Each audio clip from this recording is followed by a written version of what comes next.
From the golden sands of Shurima rose Zaahen, a warrior reborn beneath the grazing sun disk. Once a noble ascended, he watched his godlike kin descend into madness, becoming the feared Darkin. Haunted by their fall, Zaahen turned his glaive against his own kind, sealing them away, and when the war was over, he chose to be sealed himself, afraid of the darkness stirring within. Centuries later, his name echoes as legend, Zaahen, the Eagle of Twilight. Welcome lore lovers to Liandrug. Today, we step into the forgotten sands of Shurima, where gods once walked among mortals, and one eagle-born warrior fought not for glory, but for redemption. This is the legend of Zaahen, the Eagle of Twilight.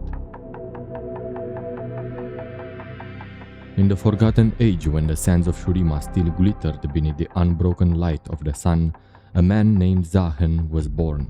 The empire was vast then, its cities built from gold and stone, its banners kissed by the wind and swept from the endless dunes to the sea. Among those who served the throne, Zaahen rose as a warrior of renown, his name spoken with pride in the courts and whispered with reverence among soldiers who followed him into battle. He was noble in bearing, fierce in heart, and unyielding in the face of death. When the emperor called for Ascension, Zaahen stepped forward.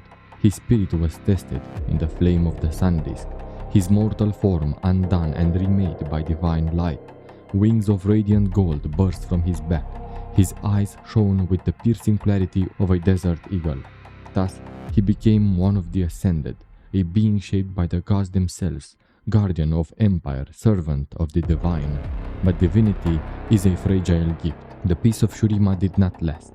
In the far eastern lands of Ikatia, mortals have torn open the fabric of reality, and through that wound came the void, an endless hunger that consumed all. Zaahen and his fellow ascended fought valiantly to contain it, yet the battle left scars not only on the land, but on their souls. The horrors they faced warped them, body and spirit alike. When the war ended, many of the once holy ascended returned as shadows of themselves, some consumed by madness, others by thirst for blood. Then came Xerath's betrayal, the shattering of the sun disk and the fall of the empire.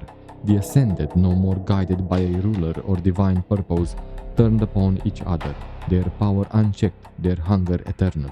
Thus began the age of the Darkin, when gods of old became masters of war. Among the chaos, Zaahen stood apart. Though the curse of the Darkin stained his form and flesh, he fought desperately to keep his mind his own.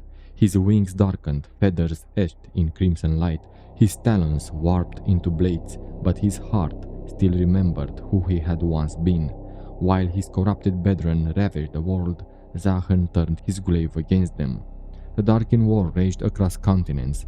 Zaahen, horrified at what his kin had become, fought beside mortals to end their reign. It was he who helped uncover the ancient rite that could bind a Darkin within their weapon, imprisoning their essence in steel and stone. It was a terrible mercy, for to seal them was to end their freedom forever.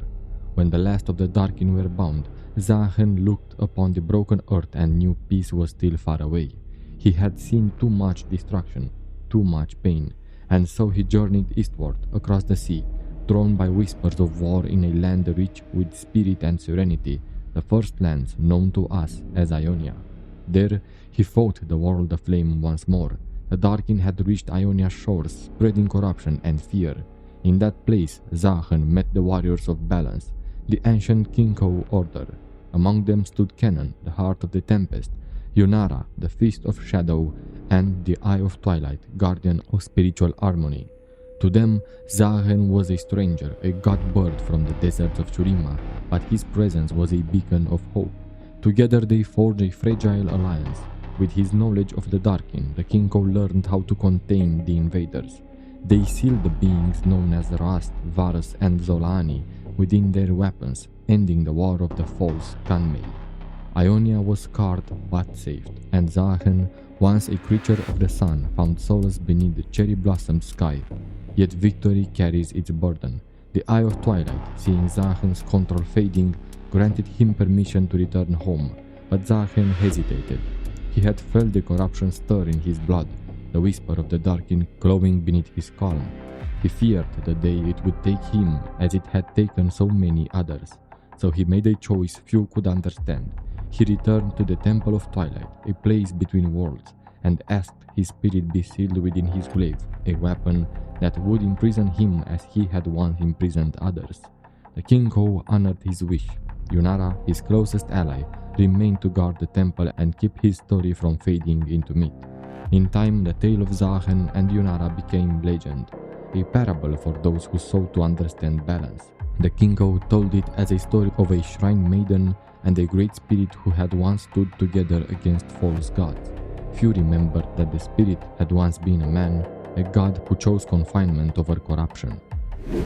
If you are soaring with us through Zaahen's tale, don't forget to like and subscribe. It helps this channel grow and lets me bring you even more stories from the hidden corners of Runeterra. Your support keeps the lore alive. Centuries later, the veil between realms thinned. A disturbance in the spirit realm pulled the Temple of Twilight and Yunara back into the mortal world. The air trembled as ancient words shattered.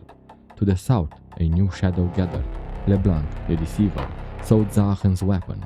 To find it, she bent a demon named Atakan to her will, a creature of shifting forms and endless hunger. The temple's reappearance aroused forgotten horrors. Demons awakened, drawn to the pulse of divine power emanating from the glaive. They descended upon the nearby village of Xin, spreading terror and ruin. Yunara fought fiercely alongside Xin Zhao, a warrior from distant Demacia. Yet while they fought to save the town, Atakan slipped past their defenses and breached the temple itself. Within the sacred halls, Xin Zhao faced a vision conjured by the trials of the temple, Demacia in ashes, his emperor Jarvan IV consumed by the Darkin.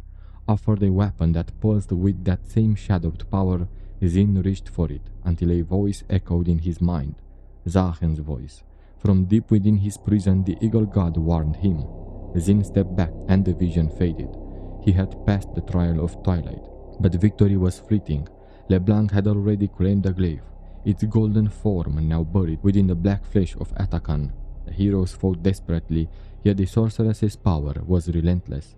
Atakan struck them down, the temple quaking under his roar. As the demon advanced, Xin Zhao, bloodied and near death, pressed his hand to the weapon. The spirit within stirred. Inside the mindscape of the glaive, Zaahen appeared, his form vast, his eyes still bright. He warned Xin to turn away, that the power of gods was a curse no mortal could bear. Xin refused and he tried to drive Zaahen to what he once was. The worlds broke the silence that had held Zaahen for centuries. He felt the warmth of courage, the same light he had once fought for. When Atakan's blade descended, Zaahen's spirit flared, merging with Xin Zhao's mortal frame. The fusion was violent, divine. A single slash tore through the temple, through the demon, through the deceit that bound them. Atakan was destroyed and LeBlanc fled into shadow. And thus ends the tale of Zaahen, the warrior who sealed himself to protect the world he once saved.